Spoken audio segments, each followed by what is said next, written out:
Good morning. I'm here on the last day of Embedded World 2023, and joining me today is Frederik Dostal. He is the power specialist at Analog Devices.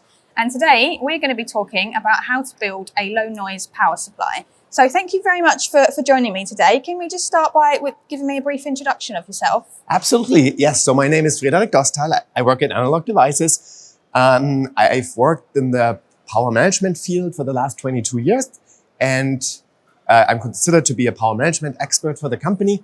And my day-to-day job really is to support customers when it comes to power management problems and challenges that local FAEs cannot support directly because they might not be power management experts. Yeah. So that's really my role.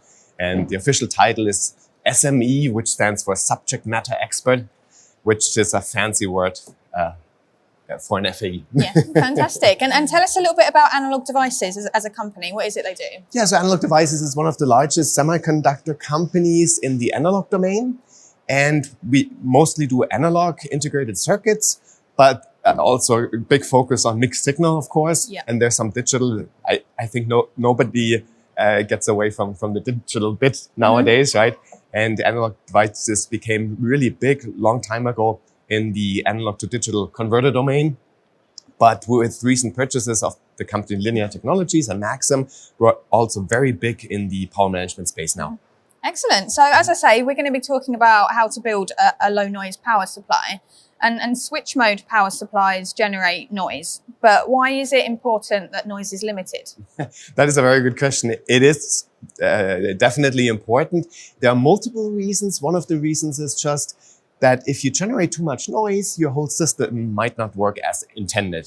Let's say you have a signal path and let's say low amplitude signals in your system, and noise is being picked up coming from the power supply, then your system might not work right. That could be, let's say you have a medical imaging system and you have some lines in the picture that you don't want to have. That's one reason. Another reason really is every machine that's being brought to the market and being sold has to fulfill certain EMI standards and EMI classes, depending on which country you sell this machine at. Yeah. But these are also considerations that are very important.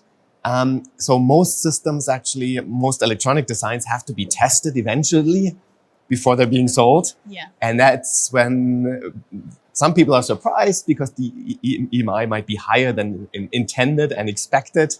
And then you have to go back a little bit to the drawing board to redesign your circuit or fix these problems. Yeah. So starting with a clean design or trying to reduce any kind of emitted noise is a great idea. Can you tell us about the different types of noise that we might find in switch mode power supplies? Yes. So there are two large differentiating types of noise. There's the conducted noise and there's the radiated noise. Both is important and one can lead to the other also. Okay. So let's say you have conducted noise on the input of a power supply because of parasitics on your board and lines coming from a power source to your actual board. That might turn into radiated noise. Obviously, there are different frequency bands also where you see the different noise. But the main differentiation really is we talk about conducted noise, conducted emissions and radiated emissions. Conducted emissions on the input side of the power supply and or on the output side of the power supply, plus the radiated emissions that are just radiated up in the air. Yeah, yeah. And it's when you try to get rid of both, there are different schemes and different strategies to reduce these type of noise. But first you have to differentiate. Yeah, fantastic. So while the basic principle of switch mode power supplies can't be changed, there are certainly ways to reduce the generated noise. So what are the best solutions to reduce the noise? Yeah, so in the past, what has been done mostly is a very simple thing. If you have a switch mode power supply and you make the switching transitions very slow, then you generate a lot far less EMI as if you have very quick switching transitions. Yeah. So that's really a simple and easy thing to do. actually in the past, about 15 to 20 years ago, most power switches were not MOSFETs, they were bipolar transistors. And by definition, they were switching quite slowly. And that's why longer time ago, PCB board layout was not so critical with the first switching regulators or switch mode power supplies because switching transitions were so slow. Nowadays, we have the fast switching transitions, and we like the fast switching transitions because they give us lower switching losses. So the whole DC to DC converter efficiency becomes higher by having fast switching transitions. So it's always a battle or compromise in between fast switching transitions for highest conversion efficiency but slow enough switching transitions for low noise. And that kind of compromise has been in existence for a long time. Now we have some technologies that help us to do both. Low emissions but also fast switching transitions for the high power conversion efficiency. So even with these methods, you know, I imagine there's still some remaining disturbances. So what are some of the best strategies to help filter out those disturbances that are remaining? Yes, absolutely. I mean, the most important thing is to optimize PCB board layout, because any kind of parasitic inductance will convert a switched current into a voltage offset, and that will cause conducted and radiated emissions depending on which part of the circuit you're looking at. So this is really important, and everybody can do that by just following guidelines that are given in the data sheet of typical switch mode power supplies, or gaining experience by reading application notes and these kind of things. But if you already optimized your PCB board layout and you still have issues, there are other ways and strategies. For the conducted EMI, the best really is to add additional filtering. So it could be an LC filter on the input side or an LC filter on the output side. You might want to use a low noise linear regulator as a filter on the output side typically. So these are some of these strategies that help. For the radiated EMI, it's quite difficult because you cannot use a filter to reduce that. But what you can do is you can put a metal box around it. Of course, that's expensive and costly. I mean, it's not something anybody wants to do. But the key for that really is to use analog devices silent switcher technology, because it is geared towards reducing the radiated EMI dramatically. That's really our solution to the problem. Well, following on from that then, can you tell us about some of the newest developments in low noise power conversion? Yes, absolutely. So within our company, the silent switcher technology is really key, and it's being developed further from year to year. Originally, silent switcher 1 family was introduced about 7 or 8 years ago, so it's an established technology already.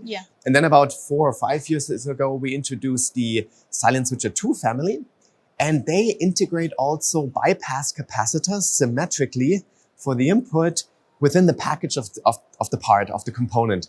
And that helps to dramatically reduce the parasitic hot loop, so to say, on the input side. And that turns into much lower radiated emissions. So that was silent switcher 2, but it didn't stop there. So now we have silent switcher 3 actually. It was just being released the last year, during the year 2022. The first few components, and now we're adding to the family in the year 2023 with more parts. And the technical difference between the silent switcher 2 family and 3 family really is that in the silent switcher 3 family, we also reduce the low frequency noise up until, let's say, 1 kilohertz. By using a special technology for the internal voltage reference. That every power supply has an internal voltage reference to actually regulate the output voltage, and in the silent switcher 3 technology, that was improved in such a way so that the low noise disturbances are just as low as with the low noise linear regulator, ultra low noise linear. That was a long answer to your question, but I just had to fantastic. tell it all. So how can an engineer then go about testing their power supply's noise sensitivity? That is, I mean, the easiest and simplest thing to compare, let's say, a poor PCB board layout and a good PCB board layout really is a voltage probe, looking at the conducted emissions by using a voltage probe and a scope. For radiated emissions, you can build yourself a little loop antenna with your voltage probe. And by that, compare a good versus a poor board layout and see, oh, this was an improvement. Or for example, if you reduce the switching transitions and make the EMI lower, you can see it with such a near field antenna that you can build with just a little cable loop attaching it to the voltage probe.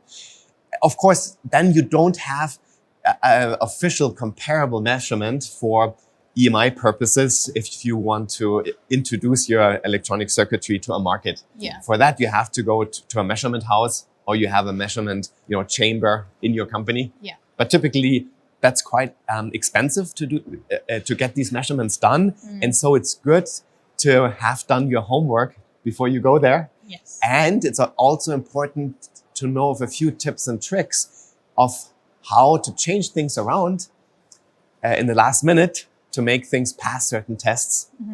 And things or items that come to mind is spread spectrum, for example.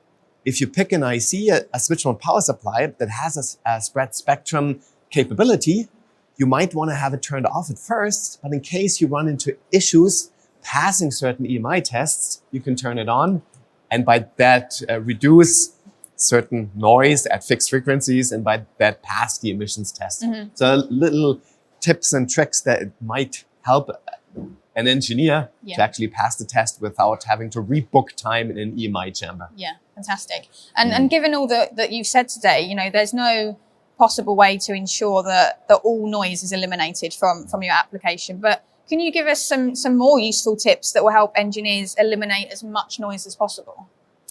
Yeah, so it's totally true. I mean, the world is an analog place, and there are always signals. Even if you take a battery that by definition is very clean because nothing is switching in the battery, there will be noise when you measure the voltage of the battery. Yeah.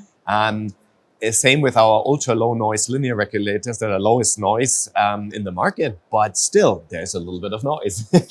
And so the best thing really is additional filtering and shielding, putting metal boxes around it with different metal materials. And we have application notes that describe how to do that.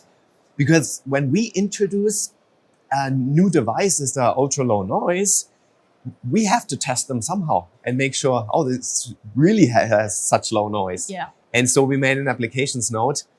I think it's AN159, downloadable from our webpage, that describes exactly how to do these measurements. And that's really the key. A lot of information is in there. Yeah, definitely. Well, thank you so much for your useful tips and tricks. I'm sure they're most useful, and enjoy the rest of the show. Thank you for chatting with me. Thank you so much for inviting me. It was a pleasure. I hope to be invited again sometime. Of course. See you next year. Fantastic. Thank you.